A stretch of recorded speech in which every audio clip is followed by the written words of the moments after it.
Bill Burr texted me. He wanted to call the show. Yes. Live from L.A., Bill Burr. Hey, Bill. Hey, what's up? I'm actually live from the East Coast. Oh, shit. Are you in the area? I am. No. Oh, okay. In the area, I'd be sitting across from I you. know. I got excited for a second. Correctamundo. Yes. What's going on, buddy? I am in, I'm doing New Hampshire and Rhode Island, so I'm up in the Boston area Oh, you're up there. right now. So I did try and call in the other day, just so you don't think I only call in when friends pass away, but I can't believe Steve dying. I just had to call in. Say how much I love the guy, man. Yeah. It's That fucking sucks. complete shock. I actually got really mad at E-Rock when he was telling us yesterday. Like, I didn't want to believe it. Yeah, no, it's like, I feel like this just keeps getting played on a loop as I far know, as right? like people going, and it's like, it's like the one question I have is, when is somebody like I don't like gonna die? It's always like the biggest-hearted, nicest guy ever. Yeah. Yeah, Steve C always had my back, man. Always was there for me. Oh, I was like the I mean, it obviously was stunned and sad, but like, I also had a lot of laughs just thinking like Steve was the only guy who had my back when Ant would attack my hybrid. And that sound effect you'd make and those Yeah, the Jetsons. on his That whole thing. Yeah. We used to do those promos back when they would let us to hype our stand-up gigs. When you would be doing a read and you would fuck up, he'd get that smile on his face, and you were like, "I know you're leaving that in." Right. That's right. Just one of the many things they took away from us. Yeah, these amazing comics do us a favor. So the least we could do is allow them to, cut a quick promo about their gigs. And for some reason, SiriusXM is like, nope, those have to go away. That's so stupid. Valuable airtime should be used for other things. Warm corporate attitude. Amazing. And do you know airlines now, they don't let you, if you have like a loved one who suddenly gets sick or something like that and you have to rush and visit them, they don't do that, sudden tragedy fare anymore. Oh, right. Yeah. Well, why would they not do that? They also give you the fuck you in the ass. Yeah, it's $2,000 to fly to Cincinnati. Yeah, because you're booking it last minute, so they actually hammer you out. Yeah, just to add to your pain. It really gets. I almost wish I went that road, the corporate road, just so I could sit in those meetings and just hear how that's presented. Yeah. Yeah, how the scumbags fucking come up with that shit. I'm sick of these people with dead grandmothers calling us up, getting a $300 like fucking the day of. Do you think maybe too many people took advantage of that? But I would assume. No, I would think yeah, some of them got hurt on that, but I would also think that, with the economy the way it is and how friggin' expensive it is to run an airline, and also just people liking their yachts a little bigger every year, I think all of that plays into it. But there's always a little, fuckery going on our side, I guess. Fuckery, yeah. And I just learned something. I didn't know they took that away from the people that are mourning out there. The bereavement I fair. had no idea they took that away as well. That's scummy, man. Yeah, it's really. Holy shit. The airlines have become something that just has gotten. They have carte blanche with fucking their clientele. It's just they can keep fucking them. There's really nothing you can do about it. And if you complain, especially on board, you really have a genuine threat of being thrown off the flight and perhaps arrested. Why are you being hostile, 9/11? Yes, exactly. I asked for a pillow. Yeah, I asked for a fucking pillow. Look, I understand. I want strict security. I don't want anything happening while you're up at 35,000 feet. But, hey, I just, I want a fucking blanket, a pillow. Ant just flew back and forth to Vegas, and he had some wonderful stories. Oh, the flight there was great on Virgin American, and then back on United. It was like I paid for first class. I didn't get an upgrade. I fucking paid for it, and it just sucked. It wasn't fucking. What did the lady say to you again? Oh, she fucking because I was yapping during the safety thing. I wasn't yapping loud. The useless safety thing? Yeah. And even if you do learn anything from that safety thing, if God forbid there is an issue, no one's going to remember what they learned. So she goes, every row is going to be an exit row. Of course it is. She goes, sir, shh. And I'm like, oh, hey, all right. Right. And then I just looked at the screen very attentively. And after it is done, she comes over and she goes, where I'm from, we don't mess with our bartenders or waitresses.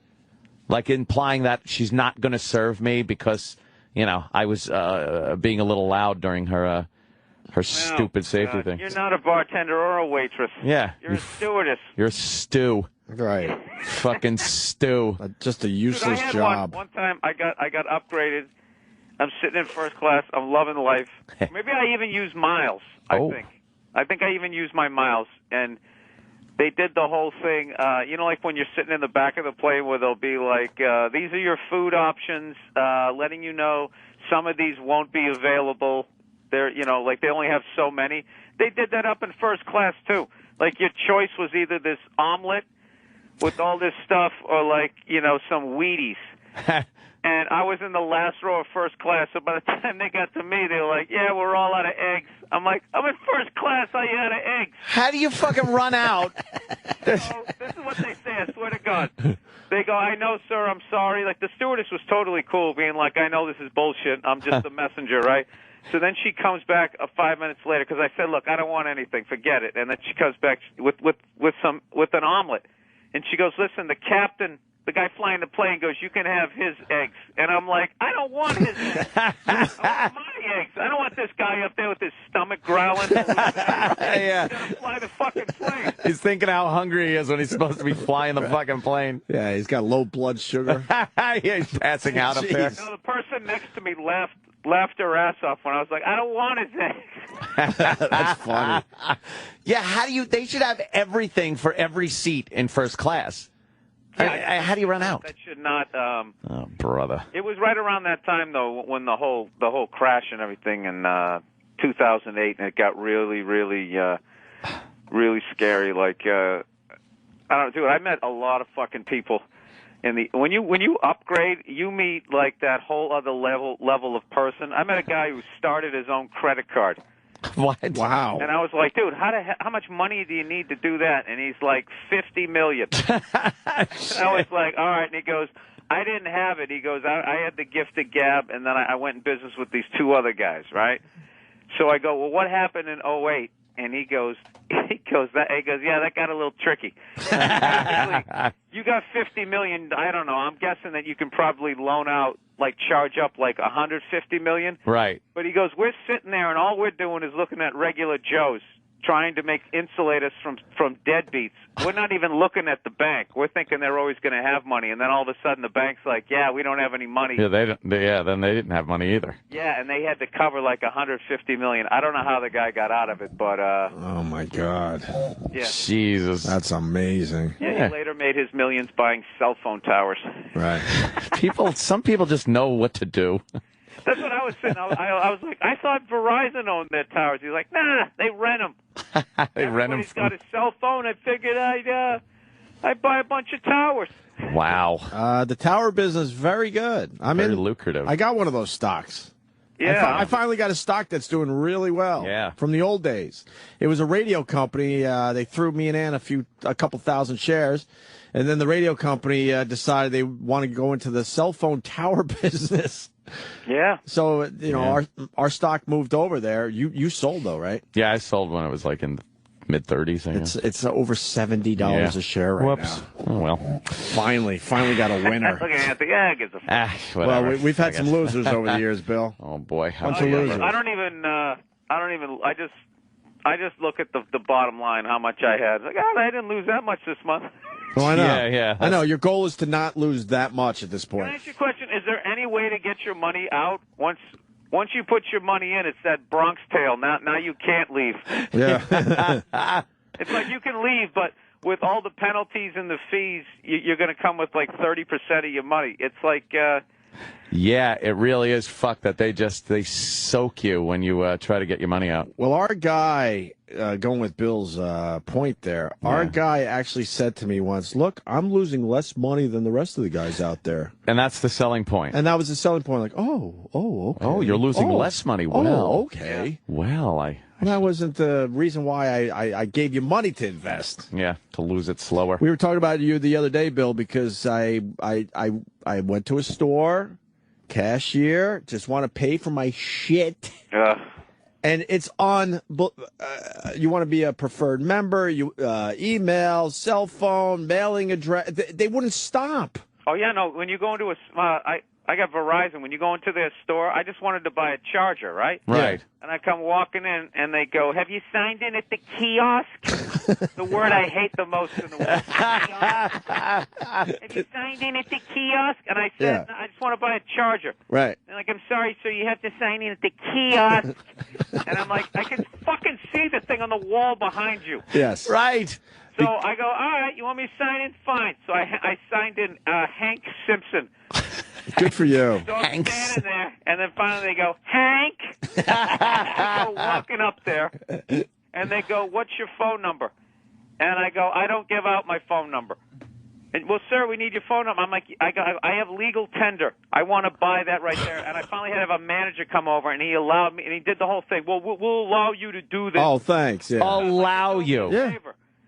Dude, all they do is that those little things that you do become information that they have on you and your number, and then they that's like another way they make money. They sell them to other corporations. Of course. Be like, okay, he likes cell phone chargers and Fruit Loops. Right. Yeah. We connect these dots to try to get more money out of them. Yes. But what's going on out there, we're all on to them, so we're all saying, no, I don't want to give you any info. You know, and there's workarounds now. You walk up to the cashier and they go, let's see if you're in our system. Yeah. Let's see if you're in our system. What's your name? No. Like, I don't think I am. What's your phone? No. Oh, yeah.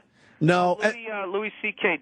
did a great bit on, I forget what talk show I saw him on, but he was talking about that whole iCloud thing where you just put all your photos. You just give him your whole friggin' life. Yeah. Yep. It's so creepy. It's like, no, I don't want to do that, you fucking weirdos. Well, he was telling us, and then they own your life, basically. And then eventually they'll charge you for storing your life in a cloud. Can I see a picture of my baby when she was 2? Well, that's going to cost you. But just fucking having all that shit out there, it's like a lot of your personal stuff just there. You don't even know how the fuck who's looking at it. Yeah, it's information. Information is where it's at. I constantly... I was in D.C. and I wanted to, get a day pass at a gym. I mean, dude, they did everything but fingerprint me, and I got to leave my friggin' driver's license. I gave them all misinformation, of course, but my driver's license I got to keep it up there. It's like, you hold on to it. You got my driver's license with that number and all that. So right. You can sit here for an hour while I work out and try and steal my identity because you're worried I'm going to steal a dumbbell. Right? I gave you the money. Give me my fucking license back. Yeah, it's unbelievable. Want your papers, please? Your papers. And then I love when they say, well, we don't know how to ring you up then. How do they not know how to ring us up? Cash, that's another one I love. Don't take cash, because if you take cash, you don't know who they are. Right. You can't add to it. We can't fucking sell his information. Yeah, that's why I'm online shopping a lot. I've made the turn, man. I'm online shopping. Yeah. Well, yeah. Well, online is. I know it's pretty much the same shit, but at least I don't have to deal with a human being with the crap. I go with Hank Simpson and Cash. Hank Simpson and Cash. What's my name? Everybody should start using that name. Here's my ID. Out there. This guy's selling a ton of money. I mean, this guy's buying a ton of stuff. Yeah, here's my photo ID. Mr. Benjamin Franklin's my name. Yeah. Hand that fucker right over. I guess online shopping, if you think about it, is really stupid because they are getting all your info. They get your info. You have no choice at that point. Here's the worst thing. But I just don't want to deal with those cashiers anymore. Well, here's one. Don't ever use your debit card. No. Always use your credit. If you use obviously don't run up a huge bill, but if you can afford to pay it off, just use your credit card because your debit card, that's your money. Yeah. Somebody swipes that out of that account, that's your money. If somebody steals your credit card number, that's the bank's money. Yeah. I just use my Amex. Fuck that. In Toledo? No, I didn't. Right. All right, sir, we're going to shut this down. But if it's your money, you know how that is. Yep. Even if you report it, it'll take them like 6 months for some reason to get you 20% of your money back. Mm-hmm. Oh, I'm just bitching up a storm today. Hey, Bill, you on any more Breaking Bad? I am not allowed to say, but chances are good. All right. I like the sound of that. You were fucking great on that episode. You're so like, hey, what are you doing? Like, just walk in the door and take over that poor motherfucker. Oh, yeah, that was such a that's the scene I've been wanting to do my entire career, but I look like Ron Howard, so no one would ever let me do it. So God bless Vince Gilligan and everybody over there, because there's a lot of comedians. That guy Lavelle, who was playing my partner, he's obviously a stand-up comic. Yeah. Bob Odenkirk. Yep. And then there's a couple other guys on there. One of the guys who plays one of Jesse's messed up friends. Yeah. He's a comedian. It's great. Well, that was an easy. That scene was just basically, if I ever just walked around in life with someone as big as Lavelle, you know what I mean? Yeah, you could just be badass. Yeah, it's like there's no reason for me to try to act tough. I don't have to. Lavelle will handle that. Right. Hey, give me money, cocksucker. Nice picture. Yeah, that's fucking. What a great show. We just had Bryan Cranston on. He's a great guest. And yeah, what a blast, man. Very cool. Now, did you try to grill him to try and figure out what was going to happen in season 5? No, I wound up getting that's great. I wound up getting the first 2 episodes, and I think I got number 3 and 4 on the way. How do you do that, dude? Through Roland. I don't have anything. Through fucking Roland. It's just great. They're such good fucking episodes. Jesus. Love it. I got to start from the beginning. Yeah, it's that's why I'm quiet. Obviously, I got to watch this show. We were just watching the clip. Yeah, you're on Travis screen, put it on Bill. of you walking in the way you walk in the door. It's a great entrance, Bill. Oh yeah. When you just walk in the door like, hey, motherfucker. It's like, yeah, like you kind of look around the house like, yeah, nice house. Yeah. We're gonna get things done here now. Nice house. Yeah. We're gonna fucking plaster your face on these walls. Yeah, I got to tell you, dude, the writing and the way they edit it, the directing, the music, the pace of the show. It really is, when you show up on that show, as long as you know your lines, you're going to look great. You're going to look cool. Fuck yeah, right? Yeah, no, that's the real thing. I feel I learned it. I'm starting to learn that, like, if you have a good director, editor, and the music, and they shoot it in a cool way, like, there's no way you're going to look bad. And then conversely, if you get somebody who doesn't know what they're doing, you could look like an idiot. Anthony Hopkins. You're still going to look like shit. But they're going to make it look like some promo for a car dealership.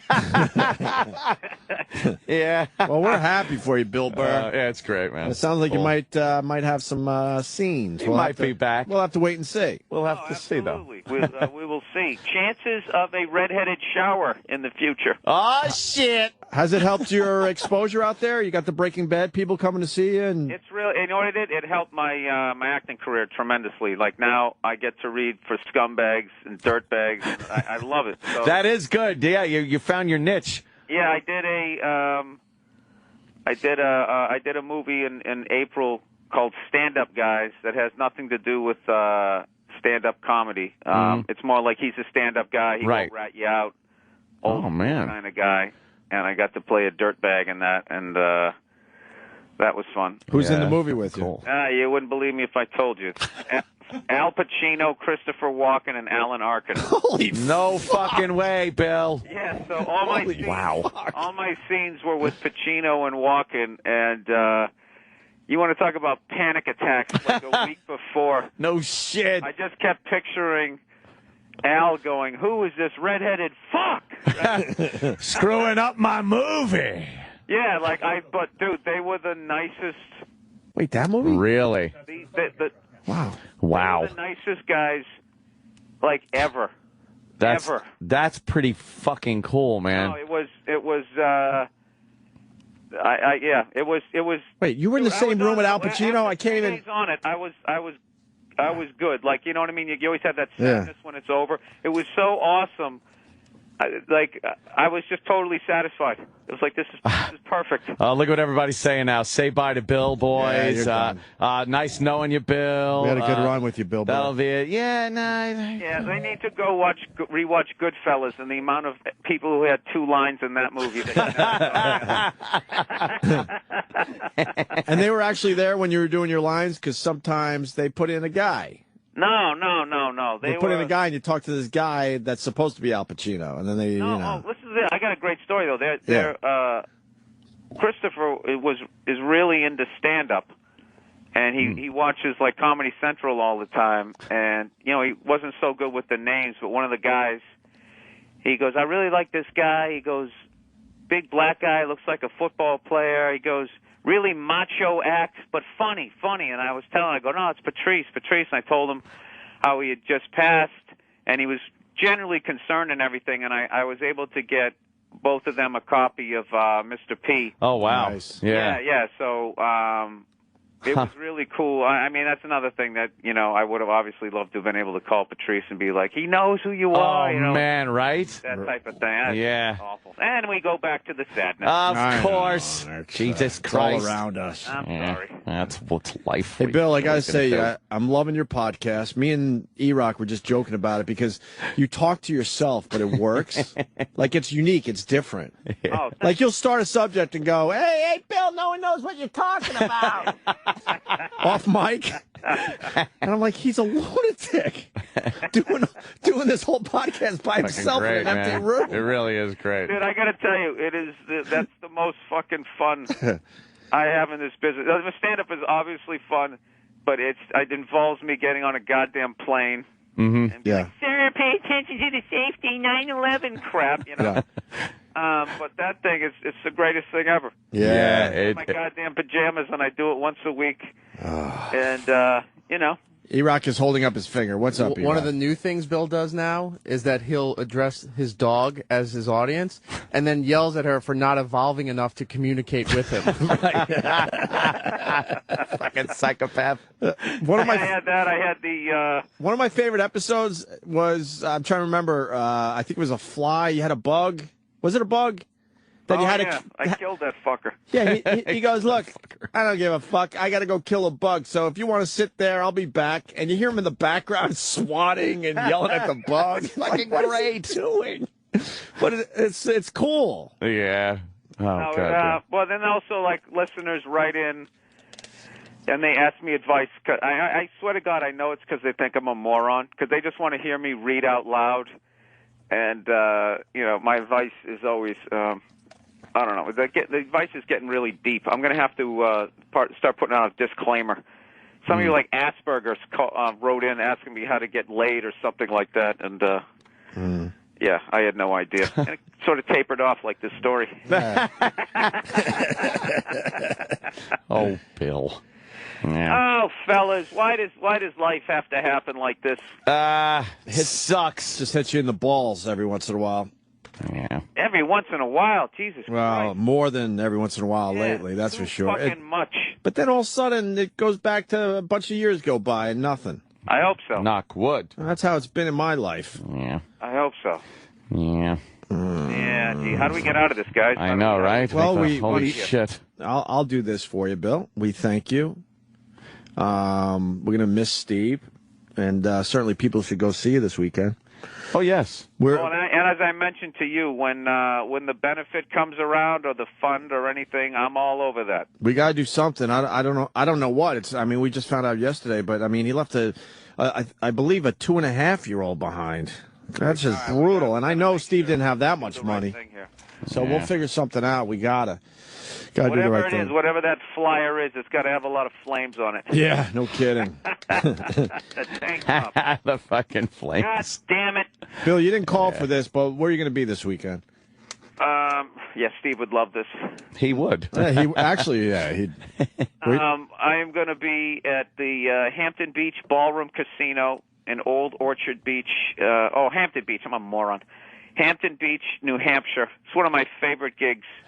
A lot of motorcycle guys up there. Yeah, and it's a really, really old venue. It's one of the few small venues that Led Zeppelin played, like right before they got big. They came over here and they did a couple of like dates on the East Coast, so they actually played there. So, you know, I'm a John Bonham freak. So, Right. Do they really like promote that and keep that alive? Like, hey, by the way, Led Zeppelin played here. They don't. No, They're just like, you just sit there and ask them questions. You know, did Jesus ever play here? They just listen. That was like Sir Morgan's Cove, right? Bill, the reason that Anthony brings it up, when we were in Worcester at AAF, there was a local bar called Sir Morgan's Cove. Sir Morgan's was it? Cove, yeah. And I guess the Rolling Stones were rolling through. Didn't mean to do it that way. And I guess they decided to play a surprise gig there. Yeah. Wow. And so they did, like 30 years ago. They promote it to this day. This is the place the Rolling Stones play. Yeah, they just wouldn't stop. And then they have like Keith Richards mozzarella sticks. Yeah. Every commercial, that was their tagline, even though the Rolling Stones long gone. Yeah. And if you ask them, they don't even remember the gig. Oh.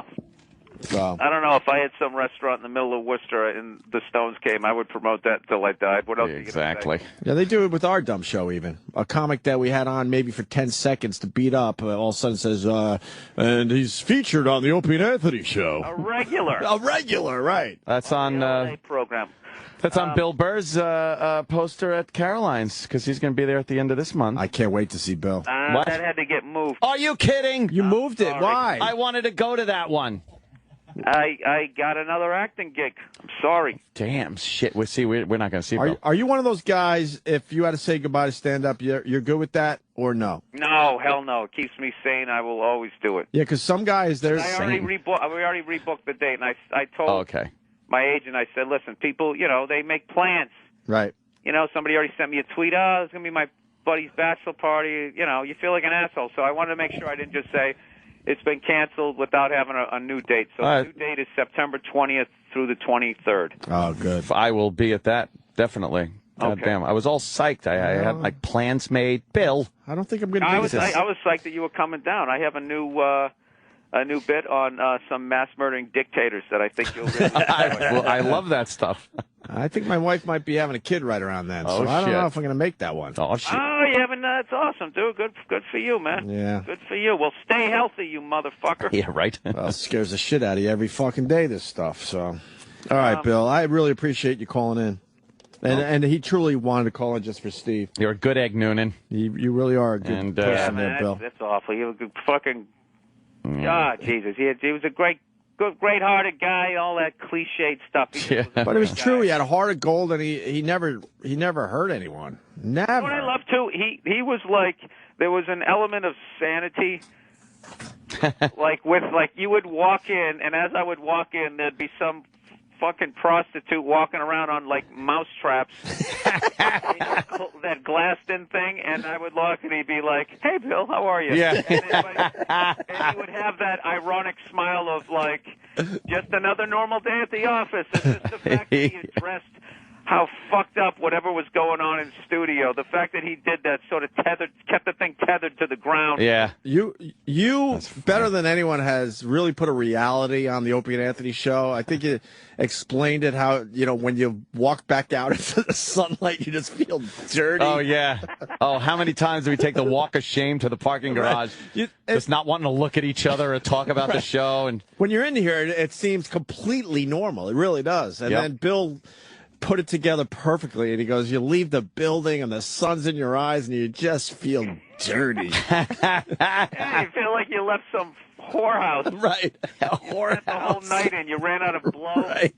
Just waking up trying to come down in the Denny's. Yeah, so right. Fucking great. All right, Bill. Bill Burr on Twitter. The Monday Morning Podcast is one of my favorites, absolutely. Yeah. And I'm sure we'll see you when you come around for Caroline's. Absolutely. Like I said, keep me posting any sort of stuff for Steve, all right? And Bill, Bill. you do great phoners. Everyone says it around here. Call us when you got some shit. Just call us. I'm a comedian, dude. I don't get up till like 9 in the morning I hear you. like 12 noon. Love that life. Well, if you ever find yourself up early or on the East Coast, you got to call us more. When I come home hammered, you guys are probably just getting in studio. I'll call up. I'll do a nice rip torn for you. That'd be fun.